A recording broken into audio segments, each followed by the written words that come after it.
Assalamualaikum warahmatullahi wabarakatuh. Saya Hairil Hakimi bin Hanafiah dari Sekolah Menengah Kebangsaan Tunku Abdul Rahman akan menyampaikan pidato yang bertajuk Bahasa Melayu Tonggak Perpaduan Bangsa Malaysia.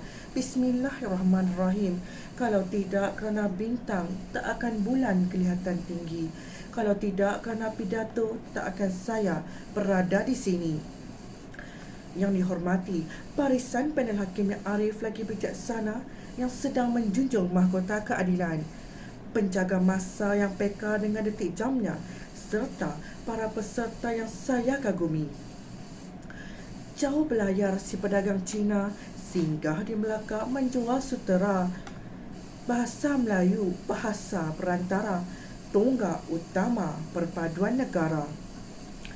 Hadirin dan hadirat yang dihormati, cogan kata hidup muafakat membawa berkat merupakan antara cogan kata yang dicipta bagi menyedarkan orang ramai akan peri pentingnya hidup muafakat dalam kalangan masyarakat berbilang kaum seperti di negara kita. Kata orang, permuafakatan bererti perpaduan. Situasi ini dapat dihuraikan oleh bidalan bersatu teguh bercerai roboh. Keadaan ini dapat membawa kebaikan dan kejayaan kepada seluruh anggota masyarakat berkenaan.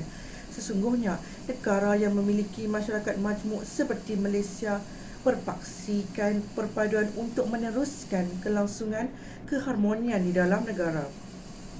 Saya yakin bahawa perpaduan penting dalam sesebuah negara dalam usaha melonjak status negara berpendapatan tinggi dan merealisasikan dasar transformasi kerajaan. Soal perpaduan tidak boleh dipandang enteng kerana bukan mudah untuk membina identiti bangsa dan mendaulatkan maruah bangsa. Usaha membina negara bangsa yang bersatu padu ini sebenarnya boleh dilakukan jika setiap rakyat mengerti akan kepentingan bahasa kebangsaan sebagai tonggak perpaduan setiap rakyat di Malaysia.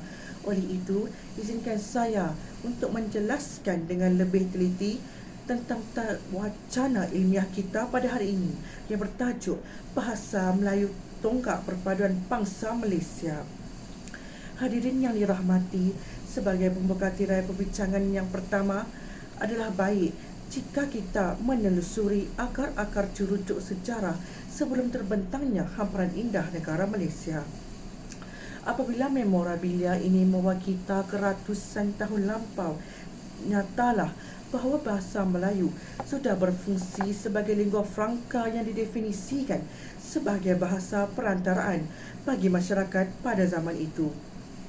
Hal ini dapat dibuktikan dengan jelas apabila kita meneliti catatan ilmuwan Inggeris seperti R.O. Wisted yang menunjukkan bahawa bahasa Melayu sudah digunakan sebagai bahasa perdagangan yang merapatkan hubungan masyarakat yang berkunjung ke Melaka ketika itu. Daripada golongan pendeta sehinggalah golongan biasa, setiap insan di Melaka pada ketika itu berkomunikasi dengan bahasa tercinta kita yang tidak lapuk di hujan, tak lekang di panas. Tak lain dan tak bukanlah sudah tentu bahasa Melayu. Nah, apa lagi yang kita pertikaikan tentang kemampuan bahasa kebangsaan kita sebagai wadah perpaduan? Berdasarkan perkara ini, jelaslah hamparan sejarah jelas membuktikan bahawa bahasa Melayu mampu menjadi bahasa perpaduan yang cemerlang di dunia.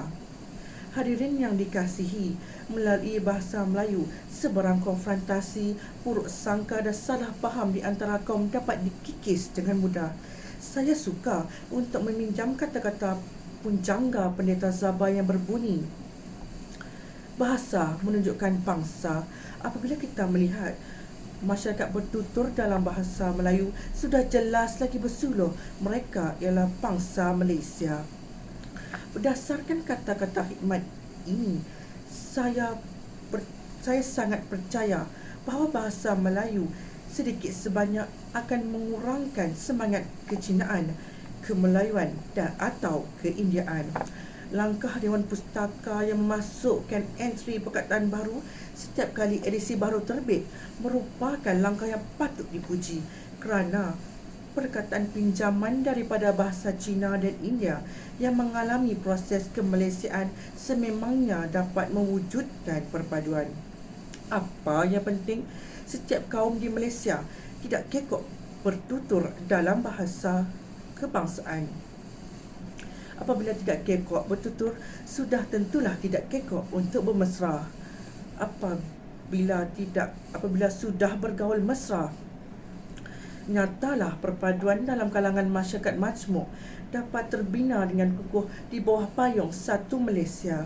Berdasarkan hujah ini, nyatalah bahawa bahasa Melayu merupakan medium untuk mewujudkan perpaduan di dalam kalangan masyarakat Malaysia. Hadirin yang dihormati, dalam lautan ilmu yang memenuhi pustaka di Malaysia, sudah tentulah bahasa Melayu turut menjadi bahasa penyebaran ilmu pengetahuan. Berdasarkan data yang saya peroleh daripada Arkiv Negara, saya sangat kagum dengan pencapaian bahasa Melayu kerana hampir 800 buah buku ilmiah ditulis dalam bahasa Melayu oleh rakyat Malaysia sendiri. Untuk pengetahuan hadirin, ilmu pengetahuan merupakan perkara yang sangat penting dalam mewujudkan perpaduan. Masyarakat yang tidak berilmu ibarat masyarakat yang tidak bertamadun. Apabila masyarakat tidak bertamadun, sudah tentulah masyarakat bertindak membuta tuli, mengikut hati dan naluri. Oleh itu, sudah tentu huca kacir akan menodai keamanan sesebuah negara. Saya juga di sini ingin mengambil kesempatan untuk mengucapkan ribuan terima kasih dan segunung penghargaan kepada Kementerian Pendidikan Malaysia kerana mengembalikan mandat bahasa Melayu dalam pengajaran subjek sains dan matematik. Sesungguhnya, langkah ini dapat merapatkan jurang pendidikan di antara murid-murid luar bandar dan kawasan bandar. Dalam soal keharmonian, sudah tentulah kita tidak mahukan sebarang jurang untuk bertatah di dalam kehidupan masyarakat. Pada pendapat saya, jurang ini boleh memecah belahkan perpaduan. Apabila bahasa Melayu kembali dalam pengajaran subjek kritikal ini, sudah tentulah jurang itu dapat dirapatkan. Apabila jurang pendidikan dapat dirapatkan, sudah tentulah perpaduan dapat dipupuk sejak zaman persekolahan lagi. Hadirin yang saya kasihi, sebagai penutup wacana ilmu kita pada hari ini, saya suka ingin mengingatkan kepada khalayak hari ini bahawa rakyat yang memperlekehkan bahasa kebangsaan akan merosakkan perpaduan yang kita kecapi selama ini. Tidak